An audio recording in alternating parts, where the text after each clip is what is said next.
আল্লাহ তাকে পাঠিয়েছিলেন দ্বীনে হক দিয়ে, সত্য বিধান দিয়ে, হেদায়েত সহকারে। লিযহিরাহু আলাল আদিয়ান, দুনিয়ায় যত দিন ধর্ম আছে সব কিছুর উপরে ইসলামকে বিজয় করার জন্য। এজহার মানে কি? আমরা অনেকে মনে করি এজহার মানে নুন সাকিন মিম সাকিনের কায়দা। এটা এজহার মানে স্পষ্ট করা না। এজহার মানে এখানে বিজয় করা, এজহার মানে দাঁড় করানো, এজহার মানে কায়েম করা। এবার আসেন আমরা আয়াতের মূল কথায় যেতে চাই। আপনারা কি চলে যাবেন? হ্যাঁ আমার ভাইরা, বিশ্ব নবীকে যে দল মাবউসু ফিনা বিল হুদা, তোমাদের ভেতরে আমি আমার রাসূলকে হেদায়েত সহকারে পাঠিয়েছি, ওয়াদিনিল হক, সত্য দিন দিয়ে পাঠালাম। তাহলে নবীজি এসেছিলেন পৃথিবীতে হেদায়েত নিয়ে এবং সত্য দিন নিয়ে। তার কাজ কি ছিল? ওরা কোরআন শরীফ থেকে আমি তিনটা জিনিস নবীজির জীবনে পেয়েছি। ওনার মিশন এবং ভিশন ছিল দুনিয়ায় তিনটা। কয়টা বলেন বলেন? এক নম্বরে উনি তাওহীদ প্রতিষ্ঠার জন্য এসেছিলেন। এটা রেকর্ড হচ্ছে তো, সারা বাংলাদেশে লাইভ চলছে, সবাইকে শোনাতে চাই। এই দেশে তাওহীদ প্রতিষ্ঠার জন্য নবীজি যেহেতু পৃথিবীতে এসেছিলেন, উনি এখন নেই, এই দায়িত্ব এখন তার উম্মতদের। এই কথা বলেন না কেন? এখন এটা প্রতিষ্ঠা করবেন কি করে?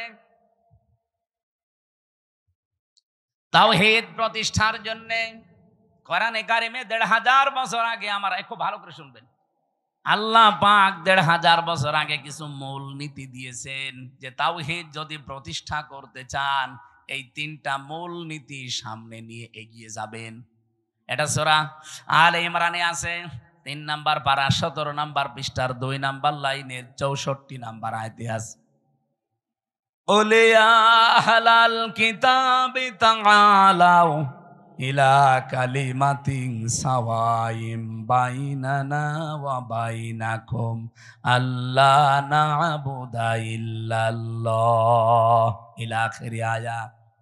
রব্বুল আলামিন বলেন, নবী আপনি ওই আহলে কিতাবদেরকে ডাক দেন যে আসো আমরা অন্তত তিনটা বিষয়ে একমত হই। যেহেতু তোমরা হযরতে মুসা নবীর উম্মতের দাবি করো, কেউ ঈসা নবীর, কেউ দাউদ নবীর, কেউ ইব্রাহিম নবীর, বিভিন্ন রকমের নবীদের নাম বলে তোমরা দুনিয়ার জীবন চালাতে চাও, আসো সবাই মিলে আমরা তিনটা বিষয় ঐক্যমত হই। আর আমার মনে হয় এই দেশের জন্য এগুলো বলা লাগবে না, কারণ এই দেশে অন্যান্য কিতাবের অনুসারী একেবারেই কম। আমরা শুধু যারা মুসলিম তাদের কিতাবের নাম কি? কোরআন। বলেন বলেন? তাহলে এই কোরআন মানা লোক, বাংলাদেশে কোরআন বিশ্বাস করা লোক ৯২%। ১০০ জনের ৯২ জন সুবহানাল্লাহ বলতে পারেন নাই? তাহলে এদের কাছে তো আর ওই কথাই বলা লাগে না যে অন্যান্য কিতাবের লোকেরা আসেন, ওরা মাত্র ৮ ভাগ, আমরা ৯২ ভাগ। এই জন্য আমরা আহ্বান জানাবো, আজ আসেন, যেহেতু তাওহীদ প্রতিষ্ঠা নবীজির জীবনের প্রথম মিশন আর ভিশন ছিল, আমরাও তাওহীদ প্রতিষ্ঠা করতে চাই, কিন্তু তিনটা জিনিস সামনে নিয়ে এগিয়ে যাওয়া লাগবে। এক নম্বরে এই তিনটা জিনিসকে কায়েম করার জন্য লাগবে ঐক্য। আসেন তো আমরা ঐক্যবদ্ধ হই এই তিনটা বিষয় সামনে নিয়ে। আল্লাহ না'বুদা ইল্লাল্লাহ, আল্লাহ ছাড়া কারো ইবাদত, বলেন বলেন, ইবাদত কি? আপনি মন মতো একটা জিনিস বানিয়ে বলবেন যেটা তো ভালোই লাগছে, না ওটা ইবাদত না। আল্লাহর হুকুম থাকা লাগবে আর রাসূলুল্লাহর তরিকা থাকা লাগবে, এর নাম ইবাদত। এই কথা বোঝা যায়নি? এই যে আমার তাহেরি ভাই যে জিকির করে ইবাদত মনে করেই করে, ইয়া আলী বাবা, শাহ আলী বাবা, কেল্লা বাবা, ফতে বাবা, দয়াল বাবা, কোন জায়গায় আছে? তাহলে আমরা যে আজ ঐক্যবদ্ধ হতে চাই, শুধু মুসলমানরাই আমরা ঐক্যবদ্ধ হতে চাই এই কথার উপরে যে আল্লাহ ছাড়া আমরা কারো ইবাদত, কারো জিকির আলোচনা আর করব না। এ বিষয়ে যদি কেউ রাজি থাকেন তাহলে আসতে পারেন যে আমরা আল্লাহ ছাড়া কারো ইবাদত করব না। রাজি আছেন না? এটা রেকর্ড হচ্ছে, যারা রাজি আছেন তারা ঠিক আছেন। ২ নম্বরে ওয়ালা নুশরিকা বিহি শাইআ, আল্লাহর সাথে আমরা কাউকে শিরিক করব না। এখন শিরিক কি? এক কথায় বলছি, শিরিকের যত প্রকার আছে পুরাটা যদি আপনি ব্যাখ্যা করতে যান, শিরিক বিল জাত, শিরিক বিল সিফাত, শিরিক বিল ইখতিয়ারা, শিরিক বিল হুকুক, 120 প্রকার তাফসিরে আছে। এক কথায় জবাব দিচ্ছি শোনেন, আল্লাহ যেটা পারে ওইটা অন্য কেউ পারে, এই বিশ্বাস করার নাম শিরিক। সকল ক্ষমতার উৎসকে বলেন বলেন, এখানে অন্য কারো অধিকার। কেউ যদি অন্য কাউকে যোগ করে বলে না জনগণ সকল ক্ষমতার উৎস, ও কিন্তু শিরিক করলো। আর এই শিরিক বাংলাদেশে নেই। এই কথা বলেন না কেন? কারা কারা এই শিরিকে আছেন হাত তোলেন তো। সবই ভালো মানুষ দেখছে, আলহামদুলিল্লাহ, যাক ভালো। 2 নাম্বারটা বলি, এদিকে তাকান। সন্তান দিতে পারে কে? অন্য কেউ? হ্যাঁ না, মানে বাঘ মারাইছিলাম কালকে রাতে। কোন জায়গায় জানো? এই যে বেলঘরিয়া হাট ফাজিল মাদ্রাসায়, এখানে না বাঘমারা, হয়তো বাঘমারা, যে বাড়িতে আমাকে নিয়ে এসে বসিয়েছে, ওই বাড়ি আলার 2টা ছেলে, আর একটা পেটে এসেছে শুনলাম 6 মাস। উনি পরীক্ষা করে দেখেছে ওইটাও ছেলে, কিন্তু উনি মেয়ে চাই। আমার একটা পানির বোতল নিয়ে বলছে, হুজুর এমন পানি পড়বেন যেন এটা মেয়ে হয়ে যায়। আমি কি ডাউনলোড করে দেব? কি বিশ্বাস! সেদিন বগুড়া গাবতলী থানায় যে বাড়িতে বসেছিলাম, ওই লোকটা এসে আমার কাছে একটা আপেল দিয়ে বলছে, হুজুর পড়িয়ে দেন। কেন? বাচ্চা। ঠিক আছে, সূরা ফাতিহা পড়ে ফু দিলাম, কারণ ফাতিহা সব রোগের মহা ঔষধ। আমার কানের কাছে মুখ নিয়ে বলছে, হুজুর এমন আপেল পড়বেন যেন ছেলে হয়। আপেল ফেলে দিলাম। আপেল কই? ফেলে দিছি। কেন? আরে ভাই, ছেলে হওয়া যদি আপেল পড়ে কাজ হয়, তা আমার ম্যাডামের 3টে মেয়ে হইতো না? কত চেষ্টা করলাম একটা ছেলে হওয়ার, তারপরও মেয়ে। আর আপনি এসেছেন আমার কাছে আপেল পড়তে। আমি আপেল দরকার নিজে পড়ি, নিয়ে ম্যাডামের ফের খাওয়াবো? চিন্তা করেন কি বিশ্বাসী আছে এরা? আপেল পড়া, পানি পড়া, দুর্গা পূজা, পীর পূজা, কত মানুষের কাছে বিশ্বাসটা নিয়ে গেছে, অথচ ছেলে মেয়ে দেওয়ার একচ্ছত্র মালিকানা হামজার। অনেকে বলছে কার? আরো জোরে। তাহলে এক কথায় জবাব কি পেলেন? আল্লাহ যেটা পারে পৃথিবীর অন্য কেউ। সুতরাং মা বোনেরা, ভাইরা, বিয়ের পরে 50 বছর ছেলে মেয়ে না হোক, আমাদের জাতির পিতার 86 বছর বয়সে ছেলে হয়েছে, তারপরেও তো তিনি কোনো কবরে, মাজারে, পীরের কাছে যাননি। এই যে মাওলানা রেজাউল ইসলাম উজ্জ্বল, আপনাদের বাগমারার ছেলে, ওরা 17 বছর বিয়ে হয়েছে, ছেলে মেয়ে নেই। আজকে ওনার বাড়িতে রাতে ছিলাম, আমারে বলছিল আফসোস করি, কিন্তু আজ পর্যন্ত কোনো দিন উনি কোনো পীরের কাছে, মাজারে, তাবিজ এগুলো নেয়নি। কিন্তু কারো 2 বছর 5 বছর যদি ছেলে মেয়ের মুখ না দেখে ও পাগল হয়ে যায়, কত জায়গায় যে দৌড়িয়ে চলে যায়। আমার এই বিশ্বাসটা যেন আজকে সঠিক হয়ে যায় যে আল্লাহ যেটা পারে ওইটা অন্য কেউ। এবার 3 নাম্বারটা বললে এবার রাগ করবেন না তো? আমি তো আর বানিয়ে বলছি না, রাগ করলে আল্লাহর উপরে করবেন। কার উপরে? যে আল্লাহ করেন। এবার আসেন, বলছে এই পৃথিবী বানিয়েছে কে? কোন ভগবানের হালকা সাহায্য আছে? বলেন। আল্লাহ রাব্বুল আলামিন বলেন, এবার শিরিকটা ধরা পড়বে। আলা লাহুল খালাক ওয়াল আমর, সূরা আরাফের 54 নম্বর আয়াতে আছে মাঝের অংশে, যে সৃষ্টি যার, আইন চলবে তার। বলেন না কেন?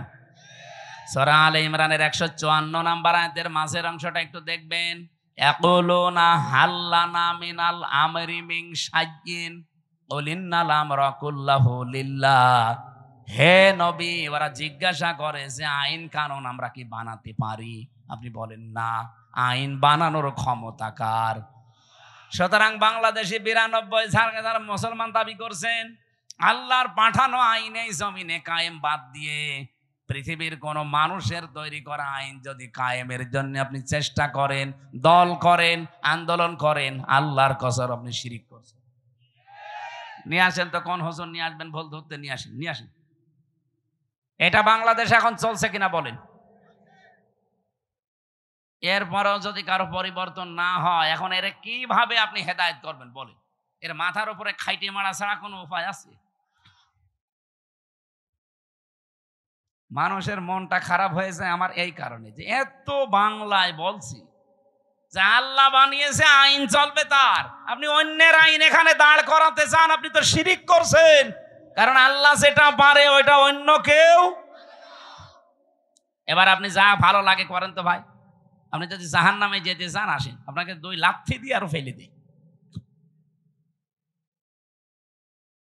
বড় দুঃখ নিয়ে কথাগুলো বলছি, এত চিল্লানো এত পাল্লানো কি হচ্ছে? আপনার পরিবর্তন আসতে চাই না, আমি কি আপনার ক্ষতি চাই? আপনি নিয়ে এসেছেন এত কষ্ট করে, সে কুষ্টিয়া থেকে সঠিকটা তুলে ধরলাম। আরে ভাই, নামাজ আপনার যদি কমও থাকে, রোজা আপনার কমও থাকে, আমল আখলাক যদি কমও হয়, ঈমান যদি খাঁটি হয়, শিরিক না থাকে, আপনাকে জান্নাতে যেতে পারবেন? আর যদি শিরিক মিশ্রণ হয়, অকদিমনা ইলা মা আমিলু মিন আমালিন ফাজআলনাহু হাবাআম মানসুরা। কোন মানুষ যদি শিরিক মিশ্রিত কিছু নিয়ে যায়, ওটা ধুলি কণার মতো মুখের উপরে নিক্ষেপ করা। এজন্য বাঁচাতে চাই, আসেন আমরা তাওহীদ প্রতিষ্ঠার দ্বিতীয় পয়েন্টে, শিরিক আমরা করছি না, করব না। যারা শিরিক করছেন তারা এই ঐক্যে আসতে পারবেন না। 3 নম্বরে, ওয়ালা ইয়াত্তাখিযা বা'দুনা বা'দান আরবাবাম মিন দুনিল্লাহ। আমরা আল্লাহ বাদে অন্য কাউকে অভিভাবক হিসাবে, রব হিসাবে আর মানতে চাই। এই 3টা বিষয় যারা ঐক্যমত হবেন, তারা এক জায়গায় হলে তাওহীদ প্রতিষ্ঠা সম্ভব। ফাইন তাওয়াল্লাউ ফাকুলু শাহাদু, নবী আপনি বলেন, এরপরেও যদি কেউ মুখ ফিরিয়ে চলে যায়, ফাকুলু শাহাদু, আপনি ঘোষণা দিয়ে দেন, সাক্ষী দিয়ে দেন, আযান দিয়ে দেন, ফাআন্না মুসলিমুন, যে আসতে চাও আসো। এই 3টা বিষয়ে যদি ফিরে যেতে চাও তোমরা আমাদের সাথে আর নেই।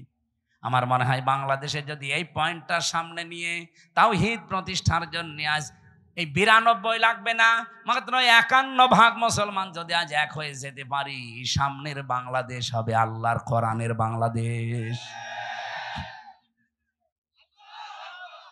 এটা একটু দেখা দরকার। 54 বছর তো বিভিন্ন জিনিস দেখেছি, এইটা দেখতে বাকি আছে, বাকি নেই? এই কোরআনে 500 আইন আল্লাহ দিয়েছেন। এটার কথা বললে কাদের রাগ হবে যেন? কাবুরা আলাল মুশরিকিনা মা তাদউহুম ইলাই, আমি যেটিকে ডাকছি এই কথা বললে আল্লাহ বলেন সবচাইতে বেশি রাগ করবে, মন খারাপ করবে। বলেন বলেন।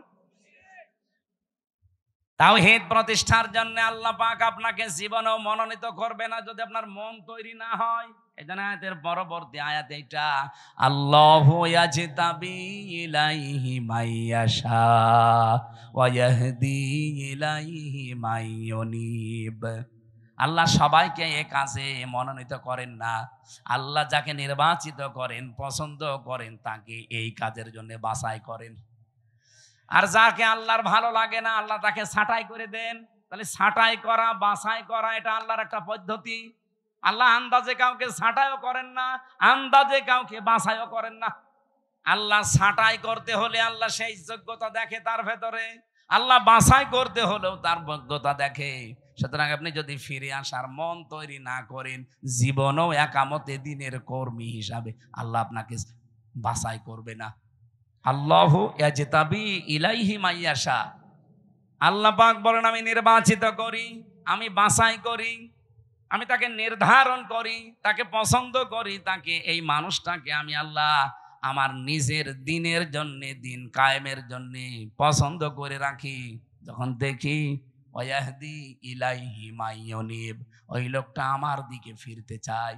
আপনার মনই যদি না থাকে, আল্লাহর কথায় আপনার মন তৈরি হয় না, হামসার কথাই হবে। এজন্য মনটা আগে তৈরি করেন। আজ বাংলাদেশে 92% মুসলমানের সবাই এ দেশে ইসলাম কায়েম হোক চাই না।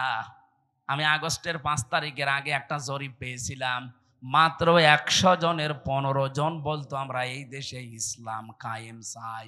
তার ভেতরে এই মীর সাহেব একজন হয়তো। আপনি জিজ্ঞাসা করে দেখেন, কি আপনি চান না রাষ্ট্রে ইসলাম কায়েম হোক?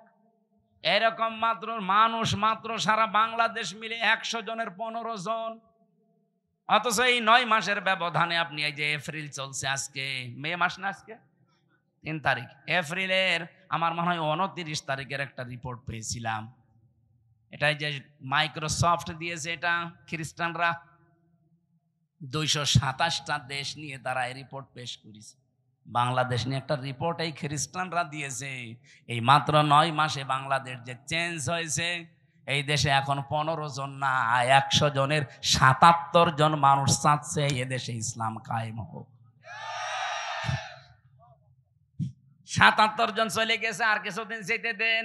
আমার তো মনে হচ্ছে যেভাবে দাওয়াতি কাজ চলছে সারা বাংলাদেশে, কুষ্টিয়াতে কয়েকদিন আগে আমার নিজের পাশের ইউনিয়নে 4000 মানুষ একামতে দিনের কর্মী হওয়ার জন্য একবার শপথবদ্ধ হয়েছে। কোরআনে কারিমে পড়েছিলাম 1500 বছর আগের আয়াত, ইযা জা নাসরুল্লাহি ওয়াল ফাত। যখন আল্লাহর সাহায্য আসবে তখন আপনি বিজয় দেখতে পাবেন। আর বিজয় আসলে আপনি প্রথম নাম্বারে দেখবেন অরাইতান নাসা ইয়াদখুলুনা ফি দীনিল্লাহি আফওয়াজা।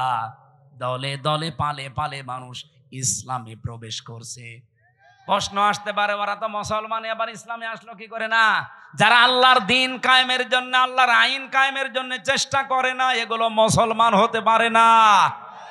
কারণ এই আদেশ শুধু আল্লাহ হামজাকে দেয়নি, শারা আলাকুম মিনাদ-দ্বীন মা ওয়াসসা বিহি। ওয়াসসা মানে কি? ওয়াসসা মানে নরমাল কোনো বিষয় না। আপনি যারা আরবি অভিধানগুলো ভাঙতে পারে তাদের জিজ্ঞাসা করে দেখেন, ওয়াসসা মানে শক্তিশালী নির্দেশ। আল্লাহ বলেন আমি নির্ধারিত করে দিলাম শারা লাকুম মিনাদ-দ্বীন, তোমাদের সবার জন্য একটা দিন। কে জন্য? দিনের আগে আলিফ লাম আছে। এ পৃথিবীতে বহু দিন আছে, সব দিনকে আল্লাহ নির্ধারিত করেননি, একটা দিনকে মাত্র নির্ধারিত করে দিয়েছেন, তার নাম দিনের নাম যে ইসলাম। আপনি কোথায় পেলেন? 4500 দিন চলছে এখন দুনিয়ায়। আমি দিনের অর্থ মোটামুটি 10টা লিখেছি। কোরআন শরীফ থেকে আমার কাছে 10টা পারফেক্ট মনে হয়। দিন মানে কিয়ামত, এটা সূরা ফাতিহার 3 নম্বর আয়াতে আছে মালিক ইয়াউমিদ্দিন। 2 নম্বরে আনুগত্য, সূরা আলে ইমরানের 83 নম্বর আয়াতে আছে আফা গায়রা দীনিল্লাহি ইয়াবগুন। 3 নম্বরে জীবন ব্যবস্থা, সূরা মায়েদার 3 নম্বর আয়াতের মাঝের অংশে আছে আল ইয়াউমা আকমালতু লাকুম দীনাকুম। 4 নম্বরে রাষ্ট্রীয় আইন, এটা সূরা মুমিনের 26 নম্বর আয়াতে আছে। 5 নম্বরে ইবাদত, সূরা রোমের 30 নম্বর আয়াতে আছে। 6 নম্বরে মুখ ফেরানো, এটা সূরা নেসার 125 নম্বর আয়াতে আছে। 7 নম্বরে বিপ্লব, এটা সূরা নসরের 2 নম্বর, ওই যেটা পড়লাম। দলে দলে পালে পালে মানুষ ইসলাম কায়েমের জন্য দেখবেন ঝাঁপিয়ে পড়বে। আমার পাশের ইউনিয়নে 4000 মানুষ, এতদিন তারা বলতো আমরা মানুষের আইন এই পৃথিবীতে কায়েম করতে চাই, এখন তারা সবাই ফরম পূরণ করে বলছে আমরা আল্লাহর আইন কায়েম করতে চাই। এখন আমাকে বলেছে এই 4000 মানুষকে খাবার দেওয়া লাগবে, অসুবিধা নেই, টাকা তো সারা দেশ থেকে দেবে মানুষ, আমি নিয়ে যে ঢালবো। 60 নম্বরে পেয়েছে চিরন্তন বিধান, এটা সূরা সূরার 13 নম্বর আয়াত, যেটা শারা আলাকুম মিনাদ-দ্বীন চলছে।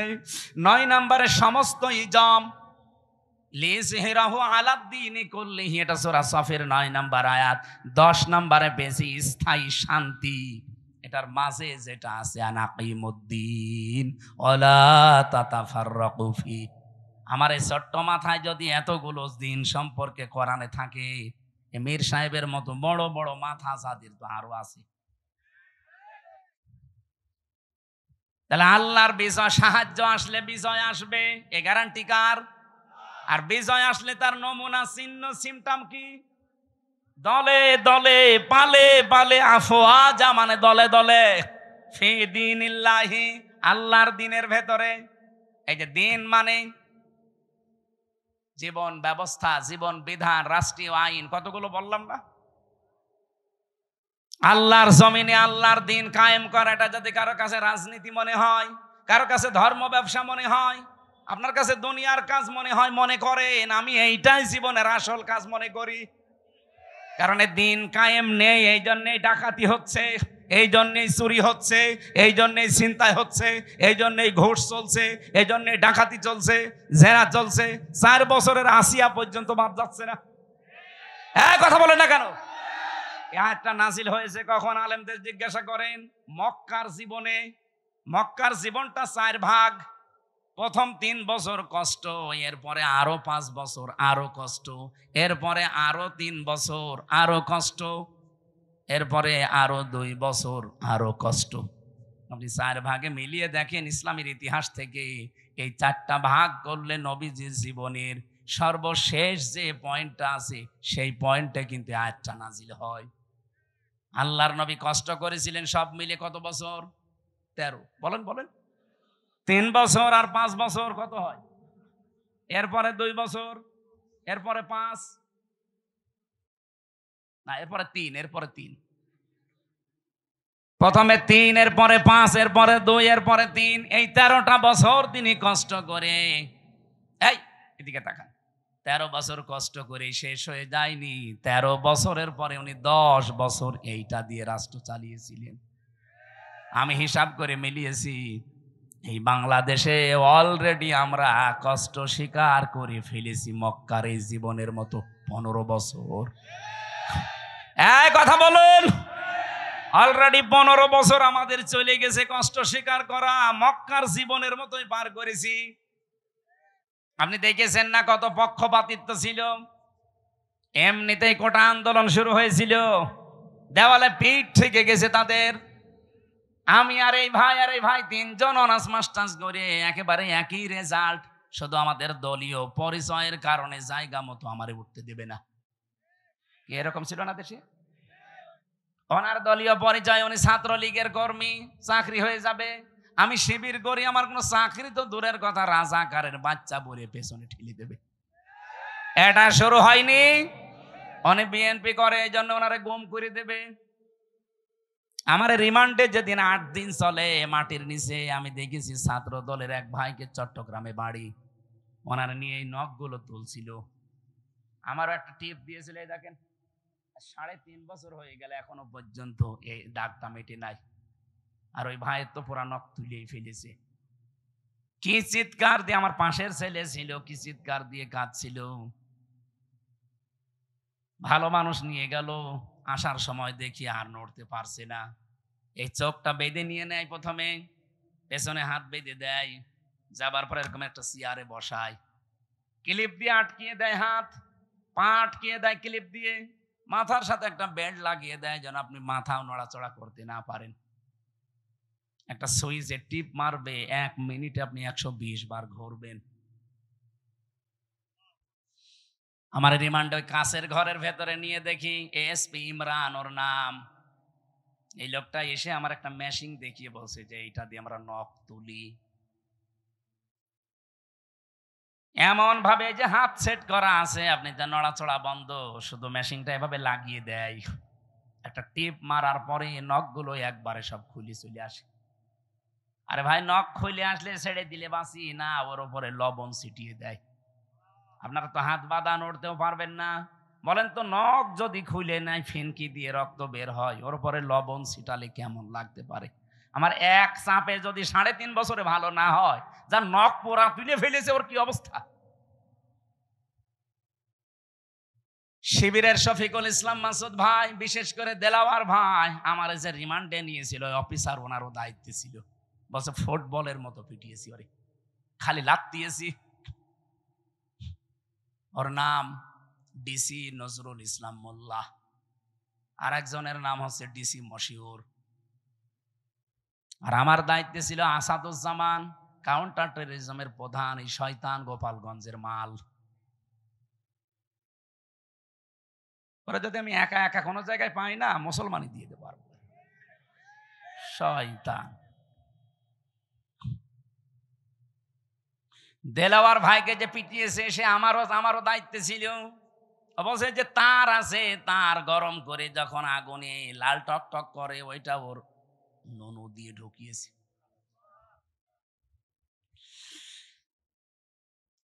ওনার লজ্জাস্থান নষ্ট হয়ে গিয়েছিল। পরবর্তীতে চিকিৎসার মাধ্যমে আল্লাহ আবার ফেরত দিয়েছে। এখন আপনাদের পাশে বগুড়াতে বিয়েও করেছে, একটা বাচ্চাও আছে। এই বাংলাদেশের সবচাইতে বেশি ৬৭ দিন রিমান্ডে ছিল আল্লাহর এই বান্দা, জীবন্ত শহীদ দেলাওয়ার।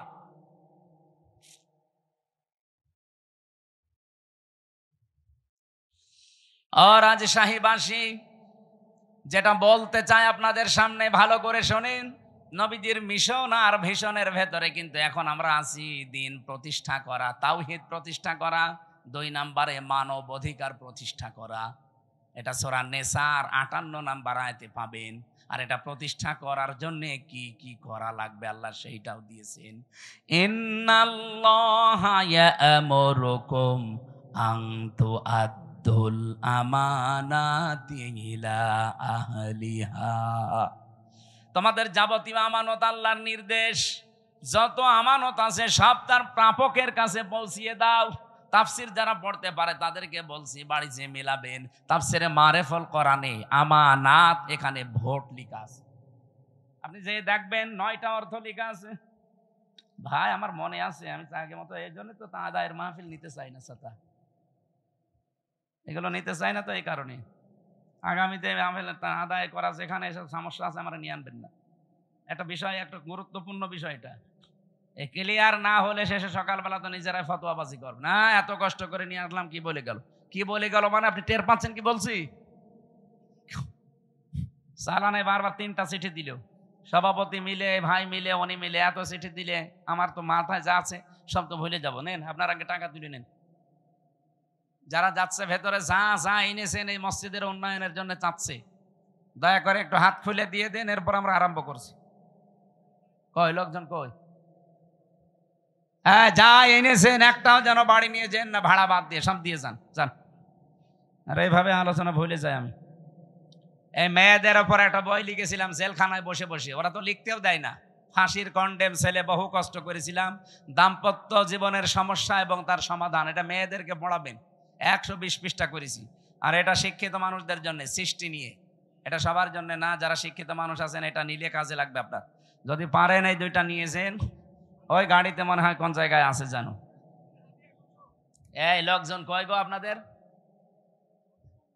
কি একটা লোক তো দেখি না। আপনাদের সময়কে 15 মিনিট দেবো আমি, 2 মিনিট খালি সময়গুলো। এখন 1 ঘন্টা 1.5 ঘন্টা চলছে, আর তাড়াতাড়ি করেন। এই ওইটা চলে যাচ্ছে মানে? ও আপনি টাকা তুলবেন, তোলেন তোলেন, তাড়াতাড়ি করেন। এসে হোসাইন কই? হ্যাঁ কনে চলে গিয়েছে, এসে টাকা তোলা আমি পারি? ও সাঁতারে নিয়ে এসে লাভ কি আমার? টাকা তোলার সব দায়িত্ব আমার দেয়, আমি যেটা পারি না এটা আমার দেন কেন? এত তথ্য লিখে নিয়ে আসলাম এই আয়াত সম্পর্কে, এখনো মনে হয় 20 পৃষ্ঠা আমি লিখেছি এই আয়াত নিয়ে। এত কথা লিখে আছে, সব তো বলা লাগবে না? না না মাইক নেন, আপনার হাতে নেন। আমি জানি না ভাই, টাকা তুলতে হলে হাওয়া দেওয়া লাগে, হাওয়া পাবো কোথায়? দেন আপনি হাওয়া পারলে দেন। সম্মানিত ভাইরা আমার, সত্যি আজকের আয়োজন আমাদের বন্ধুরা মুহূর্তে আমিরান ভাই স্যাক্রিফাইস করেছেন আমাদেরকে একটু সময়। আপনার মুহূর্তের মধ্যে যে আপনারা যারা ব্যাগ নিয়ে আছেন তাদের কাছে আপনারা দিয়ে দেন, যে আপনার কাছে যা আছে দিয়ে দেন। কারণ হচ্ছে এই আয়োজন আসলে সহজ বিষয় নয়, এগুলো একটা গুরুত্বপূর্ণ খরচ। এরপরে মসজিদের উন্নত করবে যেহেতু চালসা, সে কারণে আপনারা কেউ মাহরুম করবেন না।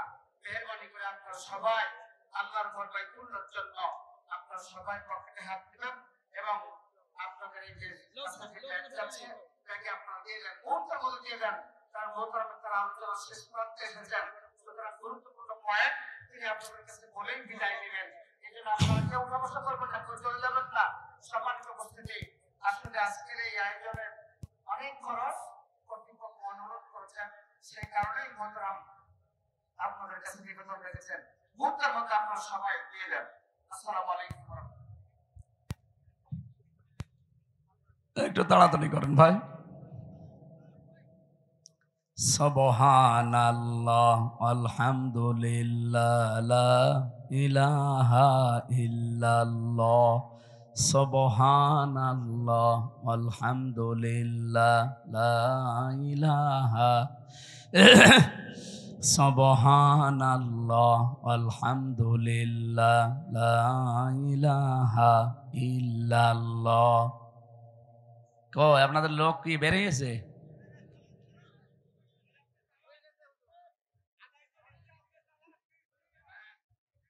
যারা ভেতরে আছেন একটু বের হয়ে যান তো ভাই, টাকা তোলা হয়ে গেলে বের হয়ে যান, যান যান।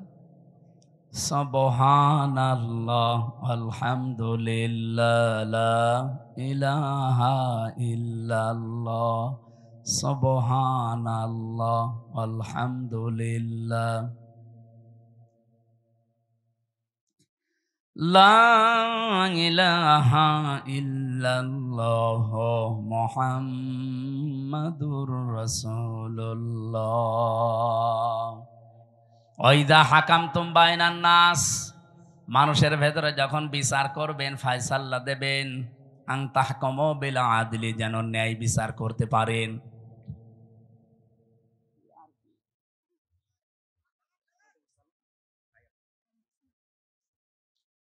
আপনাদের প্রধান অতিথি যিনি নাকি প্রধান পৃষ্ঠপোষক, বাংলাদেশ জামাত ইসলামী কর্তৃক মনোনীত এই আসনের এমপি প্রার্থী, আপনাদের মাটি এবং মানুষের সন্তান ডাক্তার আব্দুল বারী 40,000 টাকা পাঠিয়েছেন। না 4,000? ও বাবা, গরিব মানুষ নাকি? আল্লাহ যেন তার এই টাকা কবুল করেন, বলেন আমিন। হ্যাঁ, আগামীতে 40 না 40 লক্ষ টাকা দেবে আপনাদেরকে ইনশাআল্লাহ। টাকা দেবে কি করে? টাকাকে উপায় করা গিয়েছে 15 বছরে। সব ওদের টাকা সব এখন বাইরে। আমরা তো এই বাইরের দেশে যেয়ে দেখতেছি শয়তানরা টাকা কামাই করেছে, ফাঁসিয়েছে, পাচার করেছে, কিন্তু এখন ভোগ করতে পারে না। যে হোটেলে চোরের মতো থাকে, যে দেশে যায় দেখি চোরের মতো বসে আছে। কি দাদা এখানে? হুজুর দোয়া করেন, আমি আগেই পালিয়েছি। আগে আপনি পালালেন কেন? এই জন্যে মানবাধিকার প্রতিষ্ঠা, এটা রাসূলুল্লাহর মিশন ছিল। এদেশে যদি মানবাধিকার প্রতিষ্ঠার সময় সুযোগ আল্লাহ দিয়েছে, এখন আমরা যদি সামনে এই সুযোগটা কাজে লাগাতে না পারি ভাই, আগামীতে আবার 100 বছর পিছিয়ে যাবেন। আল্লাহ আমাদেরকে এই কাজে যেন জড়িত হওয়ার সুযোগ করে দেন। 3 নম্বরে ছিল দিন প্রতিষ্ঠা করে, দিনের বিজয় এই পৃথিবীতে নিয়ে আসা। আমরা যে আয়াত পড়েছিলাম, এই আয়াতের বাস্তব উদাহরণই এইটা। মা তাদউহুম ইলাই, হে নবী আপনি সবাইকে কাজে ডাক দিয়ে পাবেন না। আল্লাহু ইয়াজতাবি ইলাইহি মাইয়াশা, যাকে আল্লাহ মনোনীত করবেন, নির্বাচিত করবেন, যাকে আল্লাহ বাছাই করবেন তার দিন কায়েমের জন্য, তাকে ছাড়া আপনি এখানে কাউকে নিয়ে আসতে পারবেন না। এজন্য আমার বলার দায়িত্ব ছিল, আমি বলেছি, নির্বাচন করার দায়িত্ব, নির্বাচিত হওয়ার দায়িত্ব এবং ছাঁটাই করা, বাছাই করার দায়িত্ব কার? আল্লাহু, আল্লাহর নিজের। ওয়াহদি, হ্যাঁ, কাকে দেবেন আল্লাহ এই কাজের দায়িত্ব? পছন্দ করবেন কাকে? ওয়াহদি ইলাইহি মাইয়ুনিব, যেই মানুষগুলো পৃথিবীতে আল্লাহর দিকে ফিরতে চান। সম্মানিত ভাইরা, যেহেতু বাস্তব উদাহরণ বলার সময় আমি প্রথমে একটা কথা বলেছিলাম, দিন আমাদের দেশে কায়েম নেই। যতটুকু কায়েম আছে এটা যেন নষ্ট না হয়। আগামীতে পুরাটা কায়েম করতে চায়, আর যতটুকু আছে এটা যারা নষ্ট করার পায় তারা করছেন। এই নারী কমিশন বহু চেষ্টা চালাচ্ছে এদের পেছনে রাঘব বোয়ালরা। এই জন্য জীবন থাকতে, দেশের একটা মুসলমান জীবিত থাকতে দেশে নারী কমিশন কায়েম হতে দেওয়া যাবে, কারণ এগুলো পুরা আল্লাহর বিরুদ্ধে, রাসূলুল্লাহর বিরুদ্ধে। আল্লাহ আমাদেরকে দিন কায়েমের আন্দোলনে নবীদেরকে যেভাবে নির্দেশ দিয়েছিলেন, কিয়ামত পর্যন্ত এই নির্দেশ বলবৎ থাকবে। সূরা শুরার 13 নম্বর আয়াতটা দুনিয়ায় মেনে চলার তৌফিক যেন দান করেন, আমিন, আল্লাহুম্মা আমিন। রব্বির হামহুমা কামা রব্বায়ানি সাগীরা, লা ইলাহা ইল্লা আনতা সুবহানাকা ইন্নী কুনতু মিনাজ জালিমিন। আল্লাহ তাআলা রাজশাহী জেলার সাদপাড়া বাগমারা থানার দিকে তাকাও। হাজারো মুসলমান, কোরআনের কিছু গুরুত্বপূর্ণ কথা আমরা শুনেছি, জীবনে আমল করার তৌফিক দাও। সওয়াবগুলো তুমি নবীজির রওজায় পৌঁছিয়ে দাও। যারা ঈমান নিয়ে ঘুমিয়ে গেল কবরে, এদেরকে মাফ করো। যে যুবকগুলো এই মাহফিলের জন্য চেষ্টা চালিয়েছে, এদেরকে যে মা পেটে নিয়েছে, মায়ের পেট খাদিজার মতো বানিয়ে দাও। মেয়েদের জন্য আলাদা করে কিছু বলা গেল না, আল্লাহ মেয়েদেরকে তুমি খাদিজাতুল কুবরার মতো জীবন দাও, স্বামী সোহাগিনী বানিয়ে দাও, পরিবারে মেহেরবানি করে